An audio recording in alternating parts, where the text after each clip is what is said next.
চলুন আরও এগিয়ে যাই, আরও এগিয়ে যেয়ে দেখি কি আছে।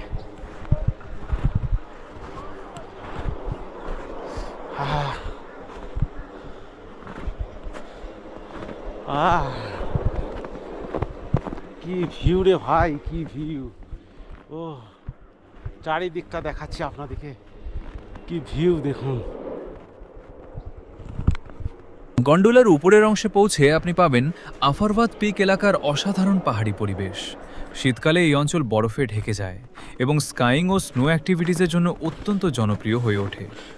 বরফের ওপর হাঁটা, চারপাশের পাহাড় দেখা এবং অসাধারণ ফটোগ্রাফি, সব কিছু মিলিয়ে এই জায়গার এক্সপিরিয়েন্স সত্যি আনফরগেটেবল।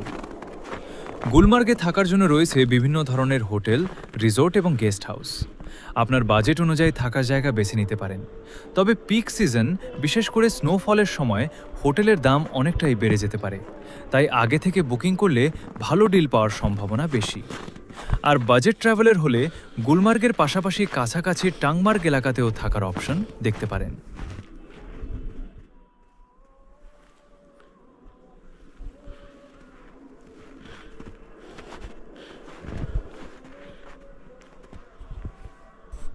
গুঁড়ো গুঁড়ো প্রচুর বরফ পড়ে রয়েছে, কত পর্যন্ত গর্ত জানি না, এমনও হতে পারে কোমর পর্যন্ত গেঁথে গেলাম, মানে কোমর পর্যন্ত ভেতরে ঢুকে গেল আর উঠতে পারলাম না, তখন আবার বিপদ, এখানে কেউ নাই, কে টেনে তুলবে।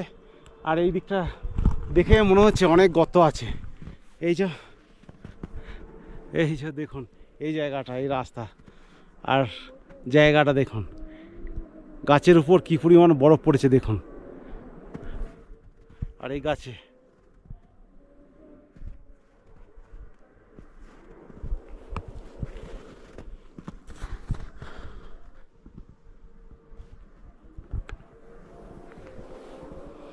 আর যখন গুলমার্গে পৌঁছাবেন তখন প্রথম দেখাতেই বুঝতে পারবেন কেন এই জায়গাটি এত জনপ্রিয়। গ্রীষ্মকালে সবুজ ঘাসে ঢাকা বিশাল প্রান্তর, আর শীতকালে সাদা বরফের চাদর।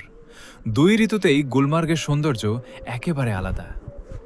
শীতের সময় চারদিকে বরফ থাকলে মনে হয় যেন আমরা কোনো সিনেমার সেটে চলে এসেছি।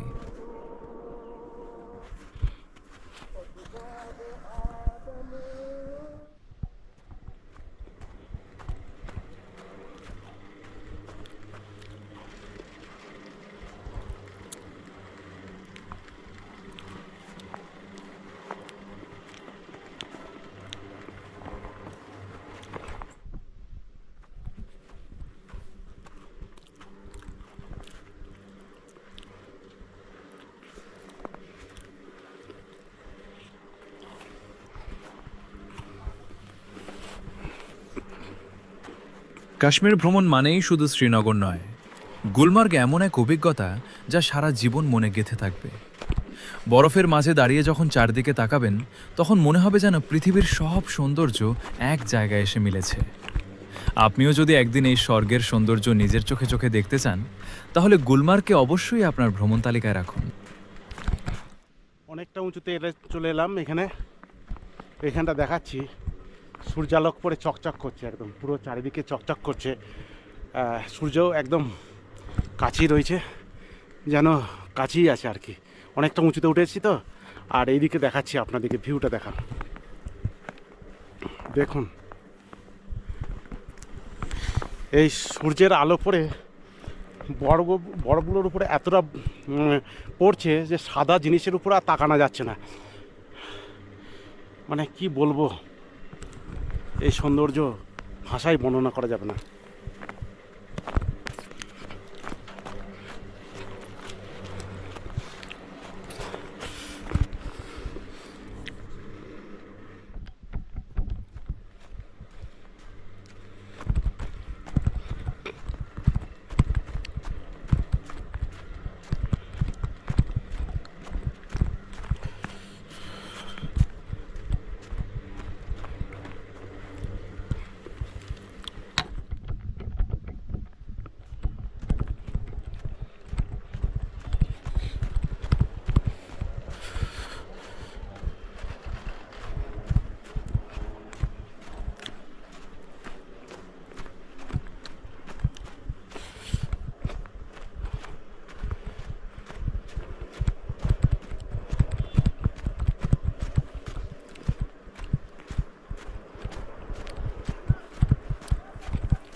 ফিরে যাই, অনেকটা পথ হেঁটে এসেছি, ফিরে যাই।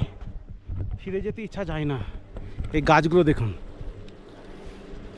গাছগুলো পুরো ঢাকা হয়ে গেছে বরফে, পুরো বরফে ঢেকে গেছে এই গাছগুলো।